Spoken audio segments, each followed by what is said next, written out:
புதிய மதுபான நிறுவனங்களிடம் ஒப்பந்தம் போடுவது குறித்து இதுவரை எந்த முடிவும் எடுக்கப்படவில்லை என அமைச்சர் விக்னேஷ் தெரிவித்தார். திண்டுக்கல்லில் செய்தியாளர்களை சந்தித்த அவர், சட்டவிரோத மது விற்பனையில் ஈடுபடுபவர்கள் மீது கடுமையான நடவடிக்கை எடுக்கப்படும் என்றும் தெரிவித்தார். 3 மாதம் முடிஞ்சதெல்லாம் ரிட்டர்ன் எடுக்கிறதுக்காக ஸ்டார்ட் பண்ணியிருக்கோம். இது இந்த 2 மாதத்தில் நடந்ததில்லை. கடந்த ஆட்சி காலங்களில் அவங்க சில கம்பெனிக்கிட்ட இருந்து வாங்கினது தான்.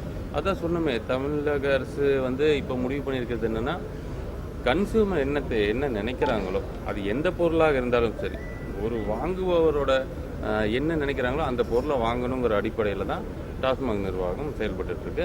அதன்படி தான் பர்ச்சேஸுக்கான அந்த ப்ராசஸ் நடைமுறைகளை மாற்றிருக்கும்.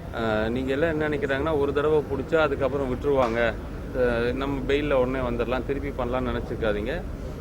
அந்த பாட்டில் எங்கே வாங்குறீங்கிறத அதை ஸ்கேன் பண்ணி அந்த லொக்கேஷன் எந்த கடையிலேருந்து போயிருக்கு, எந்த டிப்போலேருந்து போயிருக்குன்னு அடுத்த கட்டத்தை எடுக்க போகிறோம்.